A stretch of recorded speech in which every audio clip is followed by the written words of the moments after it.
which I will read first in Hebrew and then in English. And could I ask you please to stand? A memorial prayer for all the victims of the Holocaust and other crimes against humanity. El mole rachamim shochen bamramim Hamtze menucha nechona al kanfei ashchina B'malos kedoshim utorim k'zoa harokia mazhirim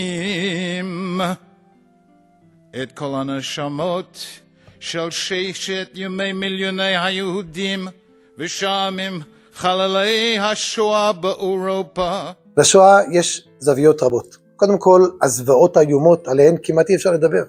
ומתוך כך ועל גבי זה עולות גם שאלות אמוניות, לאומיות, חינוכיות. ננסה לגעת קצת בדברים האלו עם 3 קטעים שונים של מבזקס, בתקווה שמתוך כך הכאב קצת ירפה והתקווה תגדל. אז קודם כל אני רוצה לפתוח בהמחשה קטנה של היקף הרע, איך שהציג את זה הרב זקס בטקס בינלאומי לזכר השואה. The sheer scale of the Holocaust can sometimes overwhelm us. On 9/11, 3,000 people died in the attacks on the World Trade Center and the Pentagon, the worst terrorist incident in American history. During the Holocaust, on average, 3,000 Jews were murdered every day for 5.5 years. If we were to observe a minute's silence for each of those victims, the silence would last more than 11 years. מתוך ההכרה בגודל האירוע של השואה עולות שאלות אמוניות. הרבה שואלים איפה היה אלוהים בשואה? איך השם נתן לדבר כזה לקרות? השאלה הזו לפי הרב זקס היא שאלה שיושבת על המושג של בחירה חופשית. אנחנו צריכים להפנים שבחירה חופשית של האדם היא לא איזושהי דרשה לבית כנסת. היא לא איזשהו רעיון הגותי שמנותק מהחיים. בחירה חופשית היא אמיתית, היא מציאותית, והיא יסוד באמונה היהודית, כזו שצריך ללכת איתה מה שנקרא עד הסוף. לך ולי יש בחירה, ואנחנו יכולים לעשות איתה ככל העולה על רוחנו, לעשות המון טוב, וגם לצערנו הרבה רע. Faith, for me, is an intensely personal experience. And clearly there are many responses to that question. But all I can do is tell you mine. The first time I went to Auschwitz, I was simply overwhelmed. I stood in Auschwitz-Birkenau on the train tracks that brought Jews from all over Europe to be gassed, burned, and turned to ash. The Nazis actually endangered their own war effort in order to divert trains to this relentless evil for evil's sake. I went through Stammlager Auschwitz, seeing the suitcases, the spectacles, the glasses, the hair. The Nazis kept everything. Everything was worth keeping except one thing: human life. I could not believe that. They kept the suitcases and they killed 1.25 million people, 250,000 children. And then I saw the photographs, because in Auschwitz, for the first people who were sent to Auschwitz, they took photographs of them. Of course, they stopped that quite soon. But there were photographs of 4, 5, 6-year-old children. I just broke down, I wept. And I asked myself, God, where were you? And words came into my mind. I'm not claiming they were any kind of revelation. And this is what they said. I was in the words, you shall not murder. I was in the words, you shall not oppress a stranger. I was in the words that were said to Cain when he killed Abel, the first murder in the Bible. Your brother's blood is crying to me from the ground. And suddenly I knew that when God speaks and human beings refuse to listen, even God, as it were, is helpless. He knew that Cain was about to kill Abel, but he didn't stop him. He knew Pharaoh was about to kill Israelite children. He didn't stop him. God gives us freedom and never takes it back. But he tells us how to use that freedom. לאחר שראינו את כוחו של האדם שבוחר ברע, כמו הגרמנים ועוזריהם בשואה, נעבור לקצה השני, לצד השני, ונראה את כוחם העצום והטוב של היהודים שהיו בתוך התופת, עם דגש על אלו ששרדו אותו. נשאב מהם אמונה גדולה וכוח לבחור בחיים. Fathers have been my mentors in faith, because their stories are some of the most powerful you will ever hear in a lifetime.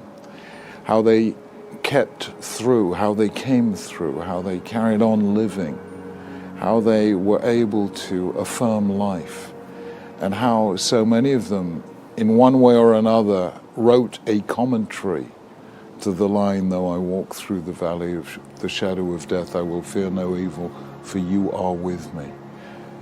This is just mind-blowing. It's moving beyond belief, and we who come after should be inspired by that.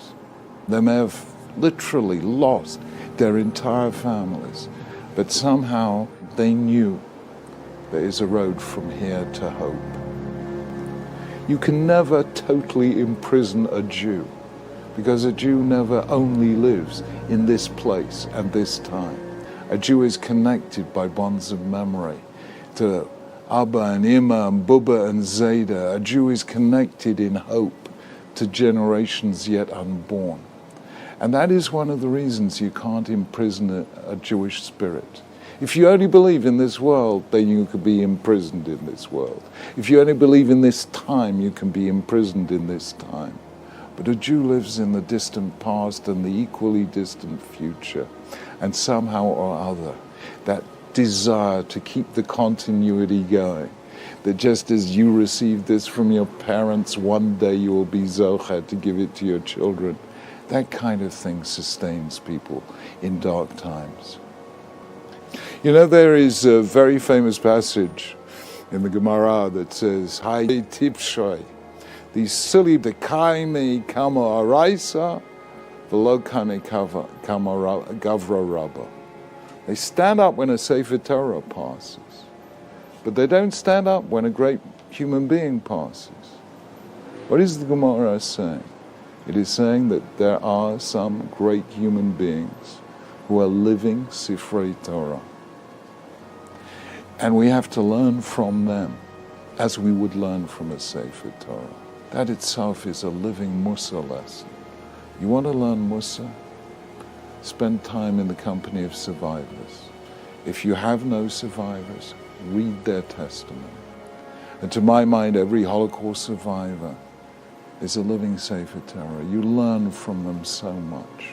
The single most powerful message that comes to me out of the life of survivors is Uvocharto v'chaim. For us, that's self-evident. What are you supposed to do? Not live? But for somebody for whom every single day is fraught with trauma, with almost unbearable memories, to have faith in life, and you will not find any people in the world with a greater passion for life than the Holocaust survivors. What 1/3 of our people died for, we must live for. What the Holocaust survivors teach us is that you can go through the darkest of nights and still survive, your faith still there, and your hope still intact. They have given us the most precious of all legacies. Now let us take that legacy of faith and make it real in the world around us. Let us see whether we can be vehicles through which their faith lifts us to great acts of chesed, of Torah, of avodah. And so we can find ourselves in a situation in which the light of Judaism shines instead of being almost extinguished as it was then. We have work to do. We owe it to the survivors to carry on their faith and make it shine for the benefit not only of the Jewish people, but of all humanity.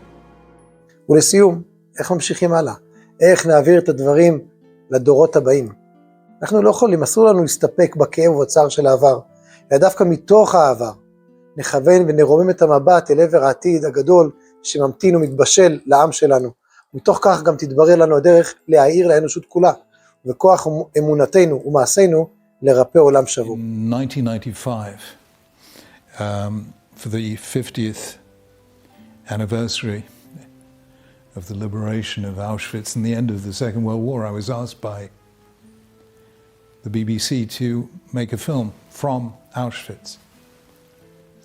And I was reluctant to do so, but I said I will only do so if I can tell the story the Jewish way. And they said, what's the Jewish way? And I said, a Jewish story may begin with tears, but it always ends with hope. So of that half an hour program, 25 minutes of it were from Auschwitz.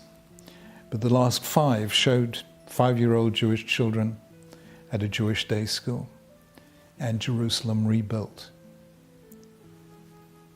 And the story was really the Jewish people lives. And that, I think, is the way you build in the Holocaust into Jewish identity, not standing on its own, this black hole that swallows words and leaves you numb. But the story that begins in that pit and ends with this extraordinary phenomenon of Jewish life stronger really than ever before. And that is how we tell the story. The way we tell the story on Passover at the Seder service, we begin with the bread of affliction and the bitter herbs of slavery, but we end with 4 cups of wine and the celebration of freedom. ובחרת בחיים. אנחנו, עם ישראל, תמיד נמשיך לבחור בטוב, להילחם ברע, להוסיף אורה, תורה וקדושה בעולם, ולעמוד כל הניסיונות השונים לעצור אותם מכך. על מכלול הדברים שראינו כאן היום אנחנו מברכים ונמשיך תמיד לברך, כי בשם קודשך לא נשבעת לו, שלא יכבה נארו לעולם ועד. עם ישראל חי וקיים, בשורות טובות וכולם.